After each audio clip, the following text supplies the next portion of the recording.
ఓ భారతీయుడిగా నాకు బాధ్యత ఉంది.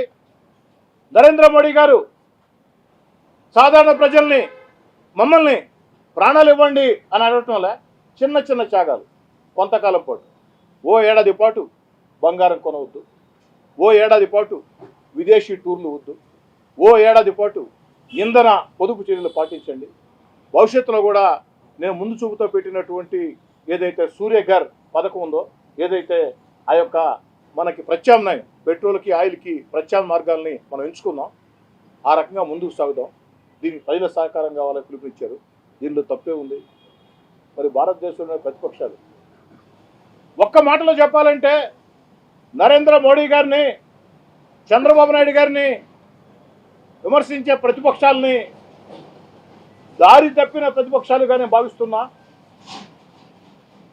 నరేంద్ర మోడీ గారిని, చంద్రబాబు నాయుడు గారిని విమర్శించే ప్రతిపక్షాలని దారి తప్పిన ప్రతిపక్షాలు, గమ్యం లేని ప్రతిపక్షాలు, ముందు చూపు లేని ప్రతిపక్షాలు, దేశభక్తి లేని ప్రతిపక్షాలు, కేవలం రాజ్యాధికారం, అధికారం, ఓట్లు తప్ప మరోది ఆలోచన చేయకుండా ఏదో రకంగా అధికారం రావాలా అన్న తాపత్రయం తప్ప మరొకటి లేదు.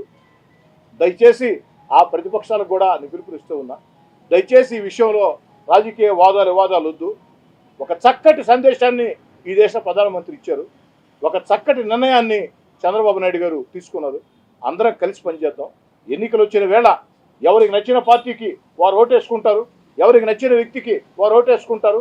ఎన్నికలు లేని వేళ ప్రపంచమే ఒక పెను సవాల్ని ఎదుర్కొనే పరిస్థితుల్లో, ఈ రాత్రికి ఏమవుతుందా, రేపేమవుతుందా, ఎల్లుండేమవుతుందా అనే పరిస్థితుల్లో భారతదేశానికి ఏమీ కాకూడదు అనుకుంటే మనం అందరం కూడా ఒక్క తాటి మీద ఉండాలా.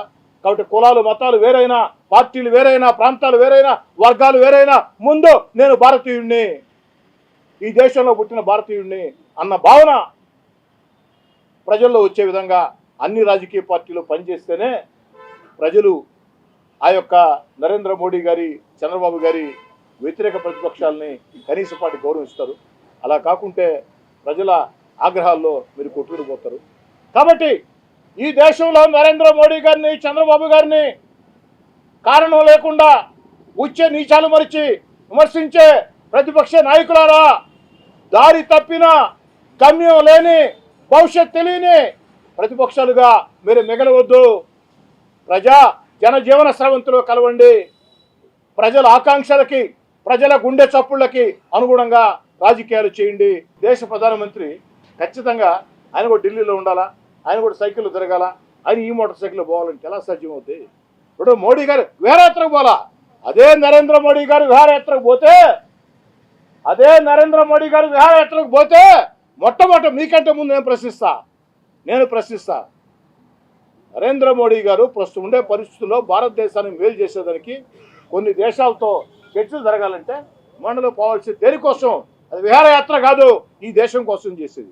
అందమైన పెళ్లి, అద్భుతమైన షాపింగ్, శుభమస్తు షాపింగ్ మాల్.